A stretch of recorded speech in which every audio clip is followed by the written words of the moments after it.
दोस्तों नमस्कार, मैं Samrat Goswami. Welcome to my YouTube channel traders hub. Traders hub में आप सबका स्वागत है। दोस्तों, अगर स्टॉक मार्केट एक साइकिल है तो इसका दो पहिए भी होंगे, और ये दो पहिए है एक फंडामेंटल एनालिसिस और एक टेक्निकल एनालिसिस। ये एक दूसरे के प्रति डिपेंडेबल है। अगर आप टेक्निकल एनालिसिस जानते हैं और फंडामेंटल एनालिसिस नहीं जानते हैं, तब भी आप स्टॉक मार्केट में सफल नहीं हो पाएंगे।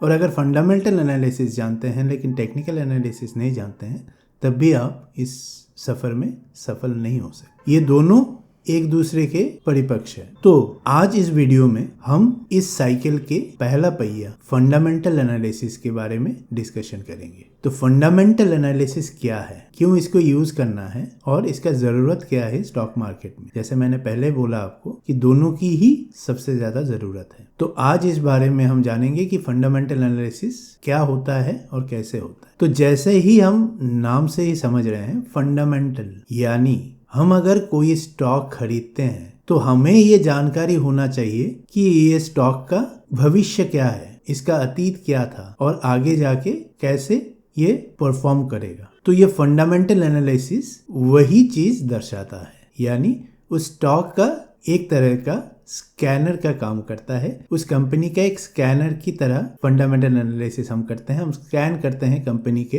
डीप एनालिसिस करते हैं और उसके बारे में, कंपनी के बारे में हम पूरा जानकारी इकट्ठा करते हैं। तो ये फंडामेंटल एनालिसिस बेसिकली दो तरीके का होता है। एक होता है क्वालिटेटिव और एक होता है क्वांटिटेटिव। अब क्वालिटेटिव क्या है और क्वांटिटेटिव क्या है? तो क्वालिटेटिव 5 बिंदु से देखा जाता है। पहला बिंदु है कॉर्पोरेट गवर्नेंस, दूसरा है मोड ऑफ बिजनेस, तीसरा है कंपटीटर्स, चौथा है रेगुलेटरी एनवायरनमेंट एंड पांचवा और लास्ट है प्रमोटर्स बैकग्राउंड। अब ये कॉर्पोरेट गवर्नेंस क्या है, यानी जो कंपनी चल रहा है वो किस तरह से चल रहा है, उसमें पूरा कॉर्पोरेट अप्रोच है कि कैजुअल अप्रोच से कंपनी चल रहा है, इसको देखना जरूरी है। अब दूसरा है मोड ऑफ द बिजनेस। इस बिजनेस का उद्देश्य क्या है, क्या सर्व करना चाहते हैं, क्या सिर्फ प्रॉफिट के प्रति ही इनका इंटरेस्ट है या सोसाइटी को कुछ सर्विस भी प्रोवाइड करना चाहते हैं, ये भी देखना जरूरी है। क्योंकि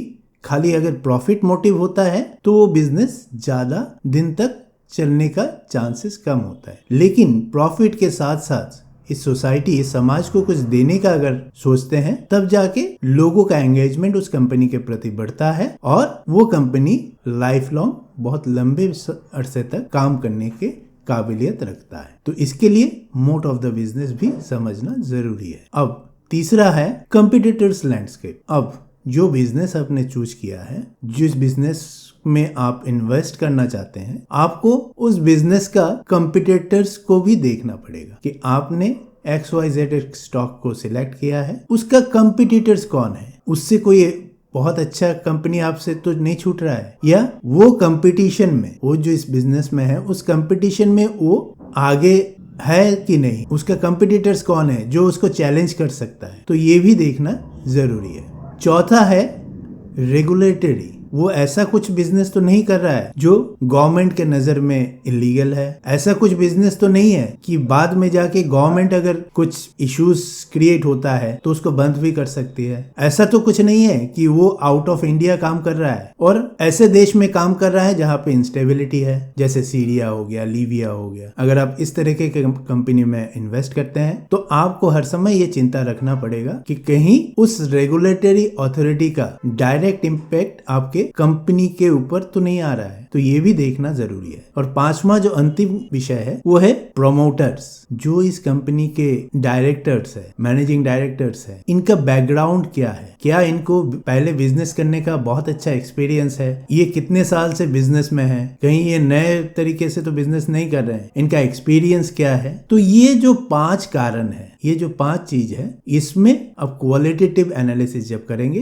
तो ये 5 चीजें आपको देखना जरूरी है। तो ये हो गया फंडामेंटल एनालिसिस का क्वालिटेटिव। अब क्वांटिटेटिव क्या है, अब इसको देखना पड़ेगा कि आपका जो कंपनी आपने सिलेक्ट किया है उसका प्रॉफिट एंड लॉस स्टेटमेंट क्या बोल रहा है। क्या कंपनी कंसिस्टेंट प्रॉफिट में है या कंपनी लॉस मेकिंग कंपनी है। तो ये आपको कहाँ मिलेगा, इसके एनुअल रिपोर्ट में आप देख सकते हैं, इनका क्वार्टरली रिपोर्ट में आप देख सकते हैं कि कंपनी कैसे ग्रोथ कर रहा है, उसका प्रॉफिट एंड लॉस क्या है, क्या इस कंपनी प्रॉफिट में है कि नुकसान में है। फिर आपको देखना पड़ेगा उसका बैलेंस शीट। तो बैलेंस शीट में क्या देखेंगे कि उसका एसेट उसके लायबिलिटी से ज्यादा है कि कम है। अगर लायबिलिटी ज्यादा है यानी कंपनी का डेप्थ ज्यादा है, कंपनी उधारी ज्यादा है कंपनी के ऊपर। अगर एसेट अच्छा है और लायबिलिटी कम है यानी कंपनी का फाइनेंशियल स्ट्रेंथ अच्छा है। तो ये भी देखना जरूरी है। तीसरा क्या देखेंगे, कैश फ्लो, यानी कंपनी में रेगुलर पैसा आ रहा है कि नहीं आ रहा है। अगर रेगुलर पैसा आ रहा है तो उसका फ्लो कहाँ हो रहा है, आउटफ्लो कहाँ हो रहा है। कहीं ऐसे जगह पे तो नहीं हो रहा है जहां पे